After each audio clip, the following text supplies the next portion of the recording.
በስተመጨረሻ ኩኩሻና ሀብል ተገናኝቷል ማለት ነው። እንግዲህ እንደሚታወቀው ኩኩሻ ሀብልን ታውቃታለች። ምክንያቱም ከዚህ በፊት እዛው ሰፈር ስለነበረች ሀብል እንግዲህ ከመንን ጋር ስላደገች መንን ደግሞ ስላሳደገቻት ሀብልን እዛው ሰፈር ስለነበሩ ኩኩሻና ሀብል ይተዋወቃሉ።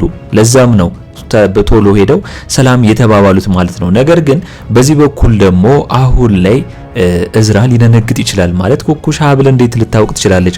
ሀብል ደግሞ ከኩኩሻ ጋር እንዴት ሊተዋወቁ ይችላሉ የሚል ስጋት ይፈጥርበታል። ወይም ደግሞ ምንድነው የሚሉት የሚል ነገር አለ። ስለዚህ አሁን ላይ እንግዲህ እዝራ ምን ሊያስብ ይችላል? ኩኩሻና ሀብል በመተዋወቃቸው ደስ ይለዋል ወይስ የሆነ የተደበቀ ያለ ነገር ይመስለዋል? ሁላችሁም በዚህ ጉዳይ ላይ የተሰማችሁን ሀሳብ አስተያየታችሁን ኮሜንት ላይ ማስቀመጣችሁ እንዳረሱ። በሌላ በኩል ደግሞ እንደሚታወቀው አሁን ላይ ያው የሜርሲ እንግዲህ ከዚህ በኋላ ንብረቷ ምንም እንደሌላት ራሱ እስክንድር ነግሯታል ማለት ነው። ምክንያቱም ሜርሲ ያንን የአክሲዮኗን ድርሻ ወስዳ አጸደ ልትሰጣት ስላሰበችና አጸደ ደግሞ የሜርሲን ያንን አክሲዮን ድርሻ ከወሰደች በኋላ ልትጫወትባትና ሙድ ልትይዝባት ስለፈለገች እስክንድር ደግሞ ወይም ደግሞ ወንድሟ የእህቱን ወይም ደግሞ ያጸደን ባህሪ ያውቃል። እሷ ይህንን ነገር እንደፈለገችውና ለገንዘብ ያላት ፍቅርና ሰውን እስከመሸጥ ድረስ ስለምታዳርስ ለዛ ነው አሁን ላይ ምንም የለሽም ብሎ ሜርሲን ያባረራት ማለት ነው። ነገር ግን ሜርሲ ደግሞ አሁን ላይ እዝራ ከእስክንድር እንዳልተወለደ ስለምታውቅና እንዳሳደገው ብቻ ስለምታውቅ ያኔ ብቻ አይደለም እንደገና ዲኤንኤ አስመርመራ የዲኤንኤ ወረቀትንም ስለያዘች በዛ ያስፈራራችሁ ነው እስክንድርን የምትገኘው ማለት ነው። ካልሆነ ድርጄን የማትሰጠኝ ከሆነ እንዲያውም 50% ጨምረ የማትሰጠኝ ከሆነ አንተ እዝራ አባት እንዳልሆንክ እነግረዋለሁ በማለት እስክንድርን እያስፈራራችሁ ነው የምትገኘው። ነገር ግን እስክንድር አሁን ላይ እዝራ እንግዲህ ይሄንን ሚስጥር እንዳያውቅና ይሄንን ነገር እንዳያውቅ የተቻለሽን በሙሉ አርጊ ሜርሲን ተይ ቢላትም ሜርሲ ግን አልተው እናገራለሁ እያለች ነው። በዚህ በኩል እንግዲህ ሀብል ይሄንን ነገር እንግዲህ አውቃዩን ሳታውቂውን አላወቅኩም። ነገር ግን እሷ ሁልጊዜም የእስክንድርን ጤንነት በጣም እያሳሰባትና ያንን ጤንነት ደግሞ እንዲሻለው ብዙ ነገሮችን እየሞከረች የምትገኝ ነው። ግን በዚህ በኩል እንደሚታወቀው አሁን ላይ እዝራ የአባቱን በሽታ በጣም እየተባባሰበት ስለሆነ ሌላ ሐኪም እየፈለገ እንደሆነ ይታወቃል። እንዲያውም ዶክተር ዘካሪያስ የሆነ ሐኪም እንዳለና በጣም ምርጥ ሐኪም እንደሆነ እየተነጋገሩ ነው የሚገኙት። እሱ የእስክንድርን እንዲያክመው እየተነጋገሩ ነው። ጎበዝ ሐኪም ስለሆነ እስክንድር እንዲሻለው ማለት ነው። የሐኪም ደግሞ የማን አባት ቢሆን ጥሩ ነው? የሀብል አባት ሆኖ ተገኝቷል ማለት ነው። የሀብል አባት ወይም ደግሞ የወይዘሮ ሀና ባል ሆኖ ተገኝቷል። እስክንድር አውስትራሊያ ሀገር የሚኖረው እዛ ዶክተር ነው። ነገር ግን ከዚህ ሀገር ከኢትዮጵያ ሀገር እንደሄደና እዛ ዶክተር ሆኖ እያገለገለ እንደሆነ ስለነገረቻት ለመነን ስለዚህ ያንን ደግሞ አሁን ላይ አልታወቀም። ግን የሀብል አባት ሆኖ ከተገኘና እስክንድርን የሚያግዘው ከሆነ ይበልጥ መቀራረባቸው ቤተሰብ ያስመሰርታቸዋል። እንዲያውም በደንብ የሚተዋወቁበት አጋጣሚ ሊኖር የሚችልበት ወይ ነው ቢሆን ብዬ ነው ማስበው። እስኪ እናንተስ በዚህ ጉዳይ ላይ የተሰማችሁን ሐሳብ አስተያየታችሁን ኮሜንት ላይ ማስቀመጣችሁ እንዳረሱ። በሌላ በኩል አጸደ እንግዲህ እዝራን በደንብ አርግታ ተከታትሏለች። ምክንያቱም እዝራ የት ነው የሚሄደው ስልክ ሲያወራ ስለሰማች እዝራ ማንን ሊያገኝ ነው የሚሄደው በማለት ተከታትለው ከኩኩሻ ጋር ሲያወራ አይተዋለች። ኩኩሻ ማለት ደግሞ ማነች? ቢንያምን እየመጣች ትጠይቀው የነበረና እንደገና ደግሞ በእስር ቤት ብቻ ሳይሆን እዛው ሐኪም ቤት የቢንያም እህትን ሞቲን ወይም ደግሞ ማርዳን መጥቶ ስታያት ስለነበረ ስትከታተላት ስለነበረ የቢንያም ፍቅረኛ እንደሆነች ወዲያው አጸደ ገብቷታል። ለዛም ነው አሁን ላይ ቢንያምን ማን እንደገደለው እዝራና ኩኩሻ አንድ ላይ ከሆኑ እኔንና ሜርሲን ያውቅብናል ብላ እየፈራችና እየሰጋች ብቻ ያለችው ማለት ነው። በዚህ በኩል ደግሞ መነን እንግዲህ እዝራን አይተዋለች። እዝራ ከኩኩሻ ጋር አንድ ላይ ሆኖ ሲያወሩና አንድ ላይ ሲሆኑ እንዴት ተገናኙ ብላ ደንግጣለች። ለዛ ነው ወዲያው መነን ሄዳ ለኩኩሻ ሄዳ ስለኔ ማንነት እንዳትነግሪው ስለኔ ማንን እንደሆንኩኝ እንዳትነግሪው ብላ የነገረቻት ማለት ነው። አሁን ላይ ኩኩሻ በጣም ተደነጋግራለች። በዚህ በኩል እዝራ ኩኩሻን እንግዲህ አሳምኗታል። ወዴት የቢኒያም እህትን ወይም ደግሞ ሙቲን ሄዳ እነሱ ቤት እንድታያትና እንድታጽናናት ነው። ምክንያቱም እዝራ ግራ ገብቶታል ቢኒያም መሞቱን ስለሚያውቅና ለእህቱ ለሙቲ ወይም ደግሞ ለማርዳ ደግሞ ወንድምሽ ሞቷል የሚለውን ነገር መናገር ከብዶታል። ያ የከበደው ደግሞ ለምንድነው? በጣም ከባድ ስለሆነ ለመናገርም ስላስፈራው ማለት ነው። ለዛም ነው። ስለዚህ አሁን ላይ ግን እቺ ኩኩሻ ከሄደች ሙቲ እንድታጽናናትና ያው የቢኒያም ፍቅረኛ እንደሆነች ስለምታውቅ ኩኩሻን እንግዲህ በደንብ ፈገግ እንድትልና ያንን ወንድሟን እንዳታስታውስ ሊያደርጋት የሚችልበት አጋጣሚ ሊኖር ይችላል። እስኪ እናንተስ በዚህ ጉዳይ ላይ የተሰማችሁን ሐሳብ አስተያየታችሁን ኮሜንት ላይ አስቀምጡልኝ። አጸደ እንዳየችው ወዲያው የመነን ቤት ገብታ መነንን ለማዋረድ አስባ ነበር፣ ግን አልተሳካላትም። ምክንያቱም መነን ወዲያው እንግዲህ ማርሹን ቀይራ ኩኩሻ ወይም ደግሞ ሀብል ተብዩዋ የዚች ወይዘሮ ሀና ልጅ መሆኗን ወዲያው ነግራት እንግዲህ እዛው ጋር ሁለቱ እያስመሰሉ ወይዘሮ ሀና ላይ እየተጫወቱባት ነበር። እንግዲህ መነን አጸደን ምርጥ ጓደኛዬ ነች በማለት ለሀና ለወይዘሮ ሀና በማስተዋወቅ ያው የተገናኙት በዛ ነው።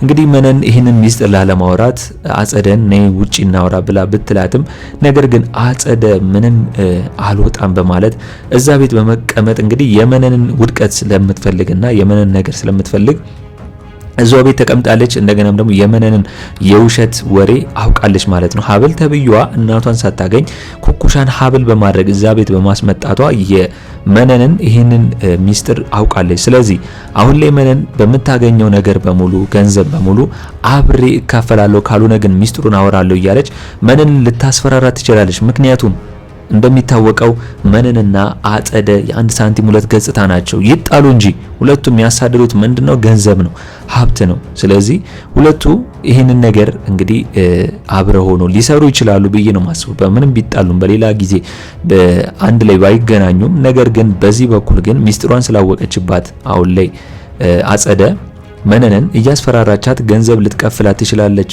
የሚል ሐሳብ ነው ያለኝ። እስኪ እናንተስ በዚህ ጉዳይ ላይ የተሰማችሁን ሐሳብ አስተያየታችሁን ኮሜንት ላይ ማስቀመጣችሁ እንዳረሱ። ሀብል ክፍል 19 ቶሎ እንዲለቀቅ ሁላችሁም ኮሜንት ላይ ክፍል 19 ቶሎ ይለቀቅልን በማለት ይህንን ቪዲዮ ላይክ በማድረግ ይጀምሩ። እዝራ እንደሚታወቀው አሁን ላይ የቢኒያምን እህት ቢኒያም ስለሞተ እንግዲህ ምንም ማድረግ ስላልቻለ ወደ ቤቱ ይዟት መጥቷል ማለት ነውና እሱ ብቻ አይደለም ወደ ቤት ይዟት ካመጣ በኋላ እሷን እዛ ማኖር እንደሚፈልግ ምክንያቱም አሁን ላይ እቺ ልጅ ከጣሏት ወይ ጎዳና ነው የምትወርቀው ወይ የሆነ ነገር ነው የምትወርቀው። እነሱ ግን አሁን ላይ ያሉበት አቅም ስላላቸውና ሀብታም ስለሆኑ ያችን የቢኒያም እህትን ሙቲን ወይም ደግሞ ማርዳን እዛ ቤት እንግዲህ ለማቆየት ፈልጓል። ግን አሁን ላይ እዝራ የተጨነቀውና የተቸገረው ምንድነው? ስለ ቢኒያም ብዙ ጊዜ እየጠየቀችው ነው የምትገኘው። እዝራም ቢኒያምን አመጣልሻለሁ ወይም ደግሞ ቢኒያም ጋር አገናኝሻለሁ ብሎ ማርዳን ስላመጣት በቃ በጣም ነው የጨነቀው። ስለ ወንድሟ በተናገረች ቁጥር እንባ ነው እየቀደመው እዝራ ከዛ ቤት እየወጣ የሚገኘው ማለት ነው። በዚህ በኩል ሜርሲና ጸደ እንግዲህ እስክንድርን በማሰቃየትና ወይም ደግሞ በማናደድ እንዲበሳጭ በማድረግ ህመሙ በከፍተኛ ደረጃ እንዲጨምርና እንዲባባስበት እያደረጉ ነው የሚገኙት። በዚህ በኩል ደግሞ እዝራ ያለበት ሁኔታ በጣም ከባድ የሚባል ሁኔታ ላይ ነው። በቃ አሁን ላይ ቢኒያምን ገዳይ ማን እንደሆነ ለማወቅ በጣም ፈጠነና ቶሎ ለማወቅ ያለውን ማረጃዎችን እየፈላለገን የሚገኘው እሱ ብቻ አይደለም።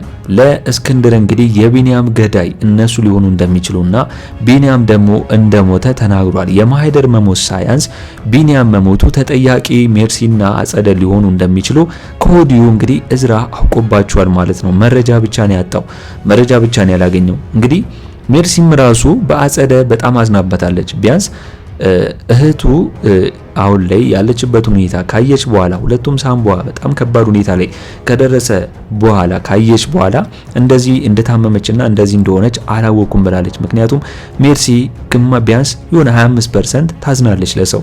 አጸደነች ክፉ እንድትሆንና ክፉ ነገር እየነገረቻት አይምሯን እየበረዘቻት መጥፎ ልጅ እንድትሆን እያረገቻት የምትገኘው ማለት ነው። ምክንያቱም የቢኒያም መሞት ሜርሲ ማስደንግጧታልም አሳዝኗታልም። ምክንያቱም እቺን እህቷን ጥሎ መሄዱ ሌላ ቦታ ወይም ደግሞ ለዚች እህቱ ሲል ብዙ መስዋዕትነትን የከፈለው እንደዚህ አይነት ምታሳሳ እህት እንዳለው አላወኩም ነበር በማለት እንግዲህ አጸደን ያው ተናግራታለች። ግን አሁንም ቢሆን አጸደ ሜርሲን የምታስፈራራት ለምንድን ነው?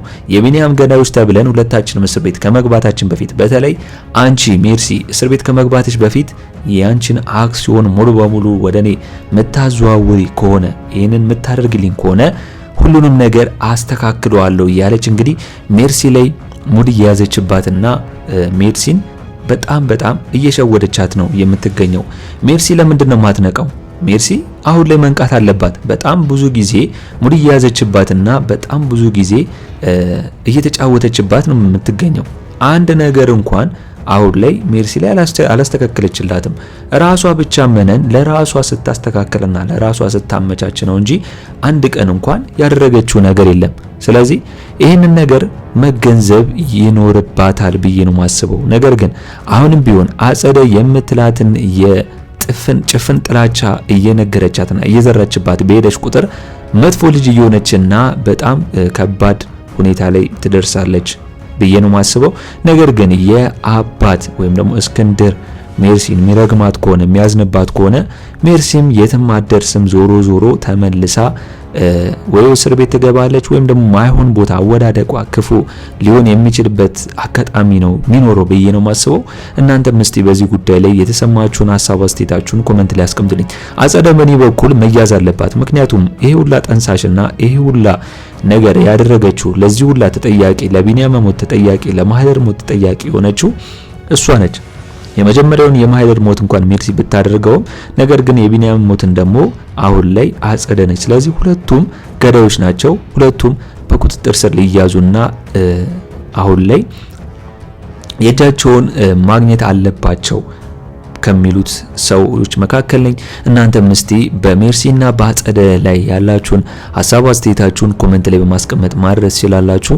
እንግዲህ በእኔ በኩል የዛሬው አስተያየቴ እኔን ይመስል ነበር።